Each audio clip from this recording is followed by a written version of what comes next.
आपको जानता हूं। मैं इसको उतार के रख दूं अगर आपका आग्रह हो। मेरी पगड़ी तो आप लोग,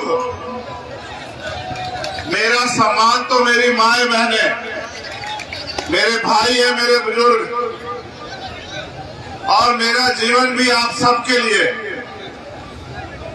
तो आज के इस सामाजिक न्याय महासम्मेलन में अपनी बात को रखने से पहले समय समय पे भारत के इस पावन भूमि पे जन्मे सभी संतों, गुरुओं, महापुरुषों को नमन करता हूं। करुणा के सागर तथागत बुद्ध जी, सदगुरु रविदास जी महाराज, भगवान वाल्मीकि महाराज, गुरु नानक देव, संत कबीर, गुरु घासीदास, संत गार्गे जी महाराज, नारायणा गुरु, जिनकी आज जयंती भी है। और समय समय पे सामाजिक परिवर्तन के जो अग्रदूत पैदा हुए, जिन्होंने अपने जीवन का हर एक पल कमजोरों, शोषितों, किसानों, नौजवानों, मजदूरों, महिलाओं की तरक्की के लिए लगाया। राष्ट्रपिता ज्योतिबा फूले, छत्रपति साहू जी महाराज, पेरियार रामास्वामी नायकर, पेरियार लल्ले यादव, बाबू जगदेव प्रसाद कुशवाहा, जननायक कपूरी ठाकुर, महामना रामचंद्र वर्मा, भगवान बिरसा मुंडा, मान्यवर बीरा भाना वाल्मीकि साहब, करोड़ों शोषितों, वंचितों को भारत में वास्तविक आजादी के करीब ले जाने वाले विश्वरत्न डॉक्टर बाबा साहब अम्बेडकर जी को नमन करता और नमन करता हूं उन सभी शहीदों को जिन्होंने देश की आजादी में योगदान दिया। शहीद आजम सरदार भगत सिंह, सरदार उधम सिंह, सरदार करतार सिंह सराभा, कोतवाल धन सिंह गुर्जर, माता दीन वाल्मीकि, विजय सिंह पथिक जी, ऐसे सभी वीरों को नमन करता हूं। नमन करता हूं बाबू शिव दयाल चौरसिया जी को, नमन करता हूं मेरे गुरु, मेरे आदर्श मान्यवर साहब काशीराम को, और नमन करता हूं राजस्थान की इस महान जनता को, मेरी माताओं बहनों को, प्यारी बच्चियों को, नौजवान भाइयों को, युवा साथियों को और बुजुर्गों को। इस मंच पर उपस्थित हमारे प्रदेश और देश के सभी सम्मानित नेतागण, भाई संजय वाल्मीकि जी, भाई जितेंद्र अटवाल जी, भाई राम लखन मीणा जी, भाई अनिल धेनवाल जी, भाई अमरचंद हरसोलिया जी, भाई मोहनलाल बैरवा जी, भाई मुकेश बैरवा जी, भाई सुनील अस्ते जी, भाई महक सिंह जी, भाई हिमांशु वाल्मीकि जी, भाई निजाम चौधरी जी, भाई सत्यपाल चौधरी जी, भाई सतीश कुमार जी, भाई रविंद्र कुमार भाटी जी, आप सबका भी बहुत बहुत धन्यवाद देता हूं इस भव्य आयोजन के लिए।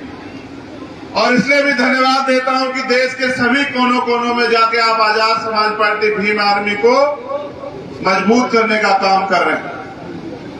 धन्यवाद देता हूं राजस्थान के भीम आर्मी के कार्यकर्ता को, सभी जिला कमेटियों को, बूथ कमेटियों को, विधानसभा कमेटियों को, प्रदेश कमेटियों को, और सबसे ज्यादा धन्यवाद देता हूं बहुजन मीडिया के साथियों को, अपने मीडिया के साथियों को, उनका भी बहुत बहुत धन्यवाद। जो खबर कोई नहीं दिखाएगा वो आपके जरिए आज सोशल मीडिया का जमाना है, पूरा देश देखेगा। सम्मानित साथियों,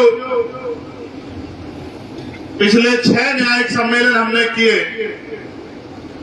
राजस्थान के अलग अलग कोनों में, और 7वां सामाजिक न्याय सम्मेलन समापन हमें वो यहां करना था। ये प्रदेश की राजधानी है। उसके साथ साथ जो हमारी साइकिल यात्रा, सामाजिक परिवर्तन आर्थिक मुक्ति साइकिल यात्रा जो चली हुई है, वो भी आगे बढ़ेगी और अलग अलग विधानसभाओं में हमारी सभाएं भी होंगी। और मेरा ये अटल विश्वास है कि इस बार राजस्थान की धरती ऐतिहासिक निर्णय लेगी और अमीरों को नकार के गरीबों के बच्चों को ताकत देने का काम करेगी। ऐसा मेरा विश्वास है राजस्थान में इसका। यहाँ की सरकार से भी मुझे बहुत कुछ कहना है। कहना इसलिए है क्योंकि हम लोग प्रदेश की राजधानी में हैं। जैसी चमक सूर्य की मेरे चेहरे पे पड़ी है, ऐसी चमक आपकी जिंदगियों में आ जाए। यही पूरा आंदोलन है, यही पूरा संघर्ष है, यही लक्ष्य है।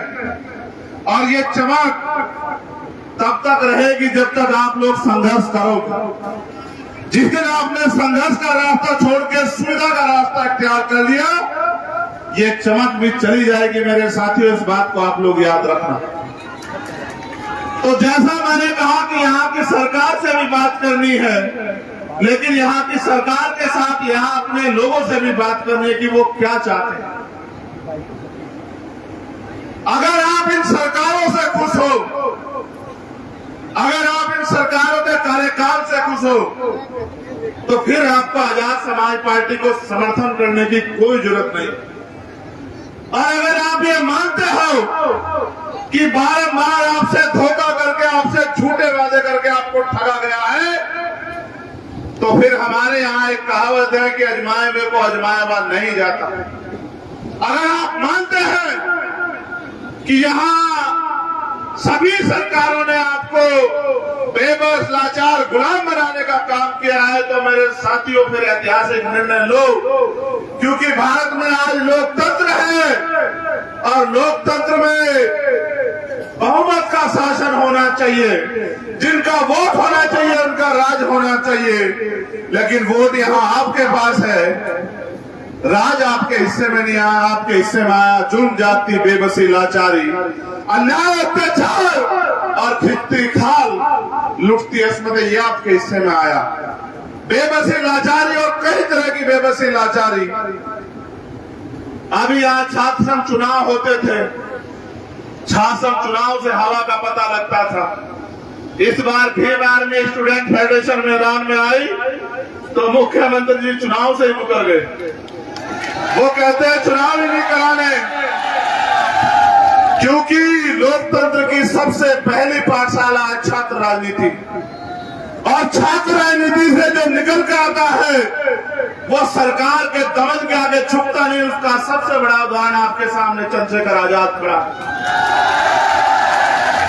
जहां एक तरफ अमीरों की औलादें एसी के कमरों में सीखती है, बड़े बड़े मंच में सीखती है, वहां गरीब किसान, कमेरे, नौजवानों की औलादें वो छात्र संघ के जरिए यूनिवर्सिटी और कॉलेजों में सीखती है। इनको लगा कि नया नेतृत्व खड़ा हो, इनका आपसी गठजोड़ चलता है, नए नेतृत्व का निर्माण ना, इसलिए छात्र संघ चुनाव को टाल दिया जाए। याद रखना मुख्यमंत्री जी, आप भले ही सत्ता की ताकत से छात्र संघ चुनाव को ना होने दो, लेकिन आप 2023 का चुनाव नहीं रोक सकते। 2023 का चुनाव होगा और ये युवा शक्ति राजस्थान की काया पलट के रख देगी। इस बात को आप याद रखना। आप नौजवानों की बात करते हो किस मुंह से? आपकी सरकार में सबसे ज्यादा पेपर लीक होते हैं। गरीबों के भविष्य के, नौजवान लोगों के भविष्य के साथ खिलवाड़ होती है, उनके हिस्से को निकाल दिया जाता है। मैंने पहली बार सुना बस में बैठ के पेपर दिए जाते हैं। पेपर लीक इतना बड़े पैमाने पे यहाँ होता है और मुख्यमंत्री जी कहते हैं कानून का राज है, जो एक पर्चा सुरक्षित न रख पाए वो राजस्थान की जनता को सुरक्षित रख देगी क्या सरकार? आप मुझे बताओ। ये युवाओं के भविष्य के साथ जो खिलवाड़ चल रहा है, इस ढक्कन को हम लोग बंद करने का काम करेंगे 2023 में। आप लोग इस बात को याद रखना मेरे साथियों। मेरे आज भी याद है, यहाँ की सरकार कहती है जब इनके बड़े नेताओं पे अत्याचार होते हैं या संविधान का हनन होता है, ये कहते हैं कि सरकार, केंद्र की सरकार खराब है, संविधान को नहीं मानती। मैं ऐतिहासिक प्रमाण हूं आपके पास। मैं सीएचए के साथियों की लड़ाई लड़ने आया था, उनका आंदोलन था। रात को 12 बजे इसी जयपुर से उठा के मुझे सोते हुए को, और सिर्फ मुझे नहीं, मुझे तो आदत है आपकी लड़ाई में हर कीमत चुकाने की, लेकिन जितने भी साथी मेरे साथ आए हुए थे सबको जेल भेजने का काम किया सरकार ने। और लड़ाई सिर्फ उन सीएचए के भाई